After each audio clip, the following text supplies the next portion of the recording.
They gave me a whole lot of facilities and all. It didn't matter, but I passed in. In fact, I got in better than if it were just a test, you know.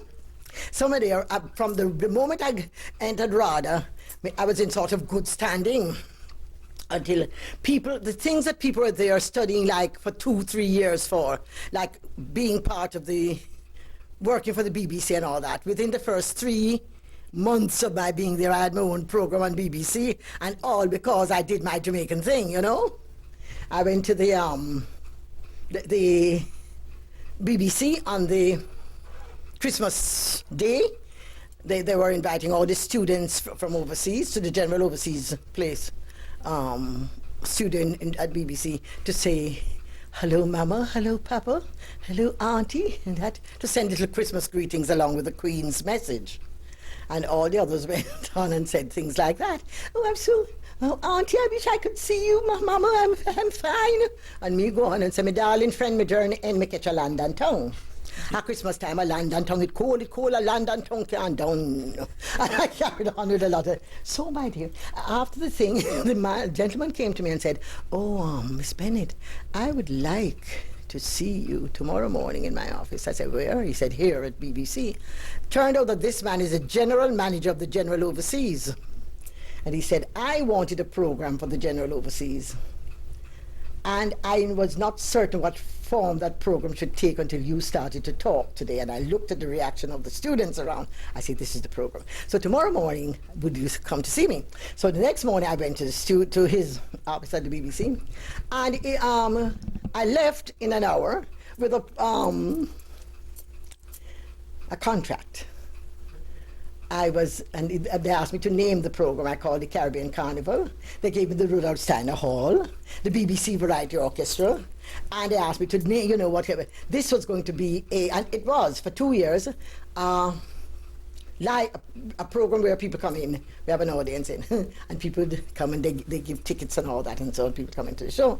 And the Variety Orchestra, Ray Jenkins, my dear, very Latin, he was there with 20 pieces, you know, and many violins. And at that time, a thing called, a Britisher had come to Jamaica, this music man.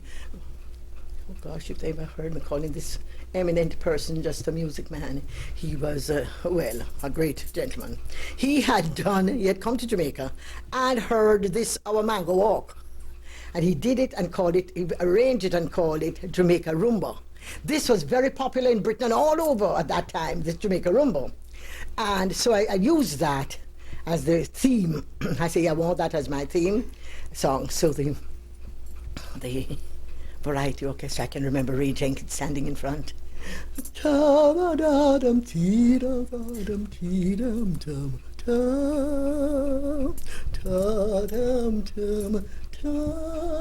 violins going and me come on. My brother may not tell me, say, you go mango walk, you go mango walk, you go mango walk. I did the mango walk thing, you know. So, but that was the beginning of the program. And then I would every week I would write something about what was happening in Britain with the West Indians there. And then we would I'd have sort of quiz on things about the West Indies, Jamaica, or other parts of the overseas.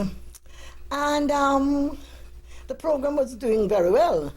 Not only very well, they renewed my contract more than once, but I did get cold and I wanted to go home to Jamaica. I really just was too cold. You know, you can never understand those British you talk about Canada. Those days, the winter in Britain, it was so cold that you wanted to go to bed with your boots on. I used to have heavy boots zipped up to my knee, and I didn't want to take them off when I was going into bed. Cold. So anyhow, my dear, but I liked it, mind you. I enjoyed being at the BBC, enjoyed being at the RADA and all that, and I was doing repertory at the same time too. But, but one day one of the jokes was that and then I became a sort of Well, I not expert sort of, but that sort of person, a consultant. Whenever there was anything to do with, overseas, no matter where overseas. So one day they said, Sir Kenneth Barnes, who was then the principal, would like to talk to Louise Bennett. More thing. That was the first day after I'd been there for quite a few months. It was the first day I knew that the place had an elevator to Sir Kenneth's office. We always have to walk up some only past stairs. So, elevator came and took me up to Sir Kenneth. Now, Sir Kenneth, Miss Bennett, we wanted to talk to you, And the thing is that one of our girls, she passed. She's been here for 2 years. She's got a job on the BBC to do a play, and we would like you to teach her the speech, the speech pattern. I said, yes, I'll be glad to help her. What country is she doing? He says, Mexico. She's a Mexican girl. I said, oh dear, but I'm from Jamaica. He said, yes, but it's around there. Oh my dear, you see, it's around there. I said, oh, yeah, it's around there. So I catch this little girl, I teach her some Jamaican accent. Now, back in Jamaica, this sort of attitude, did it present any problems? As the British were still there in Jamaica when you went back. Did it present any problem with you developing dialect, poetry, dialect? My child, it was creating a problem before I even went away. Because as soon as I started writing for the newspapers, some of the educators were writing to the papers too to say that nobody will be able to speak properly again, this language and this thing. But I was so certain that this was not just a language of ignorance, that people did not just talk it because they didn't know any better. It was a whole creative process. It was a matter of you had to talk. You had to express yourself your way, and it was a form of expression. And when I go to England and see how many dialects they had, how many people are expressing themselves in some strange thing, that I spent a weekend, I went to talk to, because they used to send me to schools and things to talk about Jamaican folklore, and I went to this eminent place to talk about Jamaican folklore. I stayed with a family, and me never understand a word they said the whole weekend. I kept on saying, oh, yes, me don't know where them attack, and in English them attack, Yes, the accent was so strange. I never knew what they were saying. So, my dear child, anyhow, when I went back, I was working more on the theatre, because that is the thing that to express this. I went back, and the first thing that was going on at that time of year, they were doing a pantomime, and in those days they were doing very British pantomimes. I went to the theatre and I looked on that stage, and I could have been in London. I had just seen a pantomime in London, and it looked like I was in London. I looked at the stage and I could count how many, obviously, black Jamaicans were there on the stage, The thing is, it did not reflect the Didn't reflect the culture? The talent that I knew existed in the country, And when I looked on, I said, but no, this is strange. So, my dear, I wrote I wrote a verse, I think, called Pantomime, because I was still writing for the papers. And I don't remember the thing, all of it, but the verse that got them quite mad was the verse that said, the pantomime was pretty costume, pretty light, nearly everybody white. And they wrote me and they said that I was trying to suggest that there was racism in the Little Theatre movement. I said, no, I was just saying that what I saw on the stage, I just left in London. This was not a reflection of the talent that I know exists in Jamaica. But what was happening, they were cutting costs, and the British people, they didn't have to pay them. This was a nice little Christmas sport for them to come on the stage and do a thing. If they had the Jamaican talent, they would have had to really do it properly, Well, after that, they asked me to write the year after. That year, the year after, they asked me to be in a pantomime, and I did the Bush of Bluebeard. Bush of Bluebeard and Anansi, and started that whole Anansi syndrome. They never looked back. It grew from that to Jamaican. And the whole thing is, when you look at the pantomime stage now, it looks like the country. You know, it looks like the country that you're in. And there's a nice mixture, you know, what we call how mixed we are. And there it is. So, that was one of the things that that is one of the things I feel very rewarded. You know, I feel it was very rewarding for me. Yeah. You also lectured in the United States and in other countries. You've also, yes, you've been very, traveled very far.